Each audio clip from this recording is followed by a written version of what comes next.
Cine cădea aici din carte, o stată din savană, scrisă de Cristina Bujor.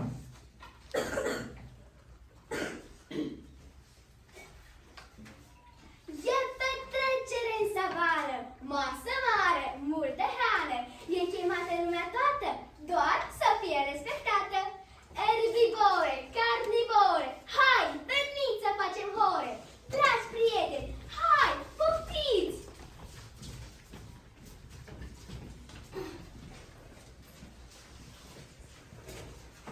Este loc, nu vă îmbulziți!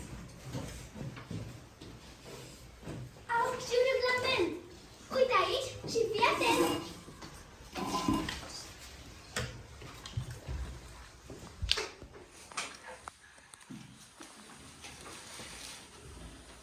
Astăzi nimeni nu se ceartă și învață să se împartă.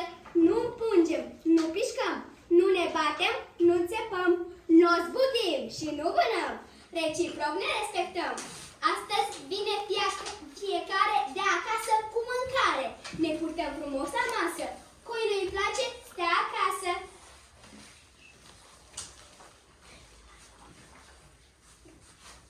Și ne punem pofta în cui, astăzi vânătoarea nu-i. Animalele se adună și pe rând o să ne spună care-i felul de mâncare ce preferă fiecare. Așadar ne-am înțeles? Batem palma și am mers.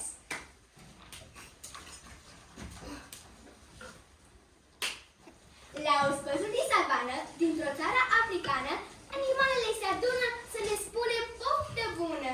Tot sub baobab s-a strâns, masă mare au întins. Animale mari și mici, șeri, piene, lei, furnici, antilope, leoparzi, zebre, rinoceri, gheparzi. Azi e zi de sărbătoare, fără griji și supărare. De sub masă, fără frică, se isește o furnică. Am stimat adunare, când e vorba de mâncare, suntem foarte strângătoare. Aveți nevoie mare, nu suntem pretențioase, dar nici prea prietenoase. Cu cei ce nu muncesc, trândăvesc și chefuiesc. Dulcele ne place tare, adorăm și semincioare, frunze, fructe și legume și fistic și nuci, arune. E gustos tot ce găsim, mușuroilor hrănim. Vă mulțumesc pentru atenție. Unde stă la masă? Știți, bă, ce are în masă? Carne crudă și cărnat, dar se poate cam ciudat. Și se mai agită, frate, mișcă coada, dă din coate, tremură și are febră, tot uitându-se la zebră. Ar mânca-o aici pe loc, dar n-ar fi corect deloc. Înțelegerea e clară, el aici e domn, nu fiară. Nu-mi prește mie iarba, zice netezându-și barba, nici buriana, nici aluna. Ca râne vreau, dar ca râne într-una. Domnule hipopotam, nu cumva a trezit uman? Vă rugăm să ne arătați ce bucate preferați. Sonoros el s-a întins, a căscat și apoi a zis: ziua întreagă dorm adânc, noaptea ies ca să mănânc, caut iarbă pe aproape, cât mai multă, pe lângă ape. Dacă nu-i cu supărare, eu merg iarăși la culcare. S-a îndreptat spre râu alene, cu moșene pe la gene, și cât noi ne-am dumerit, el pe loc a dormit. Uite și groasca țestoasă, se încumetă să iasă. Scoate capul, cere scuze și se lice încet pe buze. Pune pe o tavă mare 7 feluri de mâncare. Varză crudă, pește copt, o banană, viermi, vreo 8, frunze, iarbă și lăcuste. E de ajuns ca tot să guste. Împreună au mâncat până când s-au săturat. Mulțumim, doamnă țestoasă, pentru masa cea gustoasă. Broasca, știți voi, e sfioasă și și-a ascuns capul în casă. Ce ospăț, ce ospăț, strigă struțul și gubăț. Am întârziat puțin la acest frumos festin. Ia să pun și eu pe masă ce-am pregătit de acasă. frunze dulci, semincioare, multe fructe hrănitoare. N-avem pofte culinare sau pretenții la mâncare. Noi mâncăm tot ce găsim, chiar și pietre înghițim. Și se știe, deci n-avem hrana ca să o rugumăm. Leul a strâmbat din nas. Eu de carne nu mă las. Crocodilul stă tăcut și e tare abătut. El mănâncă tot ce poate, orice fel de vietate. Păsări, zebre și țestoase, ce-i par așa gustoase. Antilope, crabi și pește, orice pradă îi priește.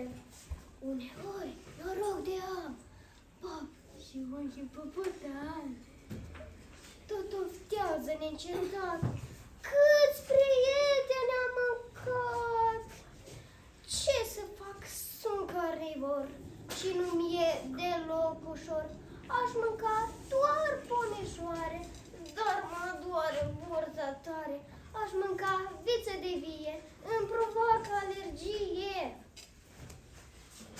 Ce să faci? Așa e în viață, spuse zebra cea isteață. Unii numai iarbă vor, altul este carnivor.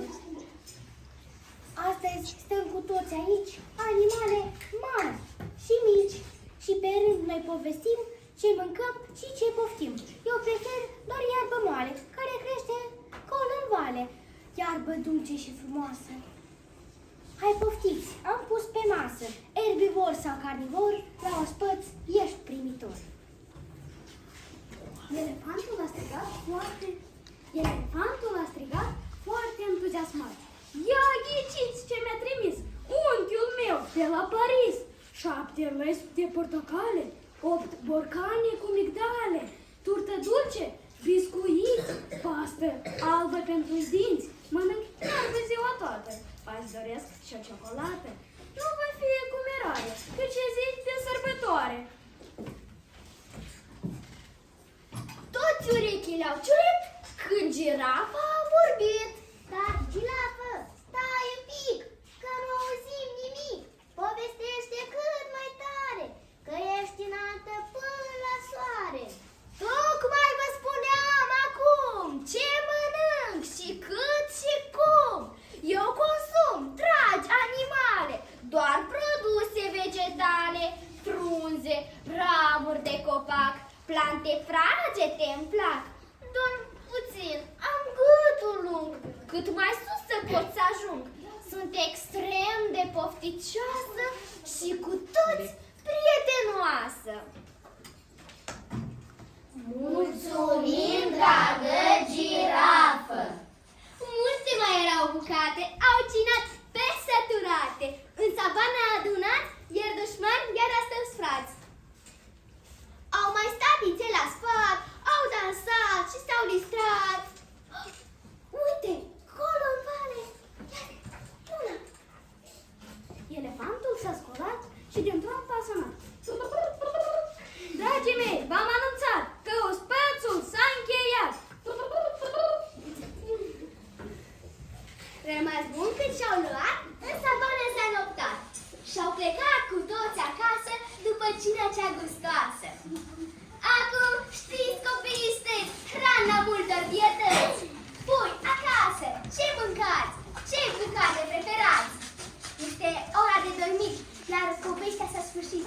Și acum, cu mic, cu mare, hai, făguța la culcare! Noapte bună, vietăți, somn ușor, copiii steți! Bravo, bravo, bravo.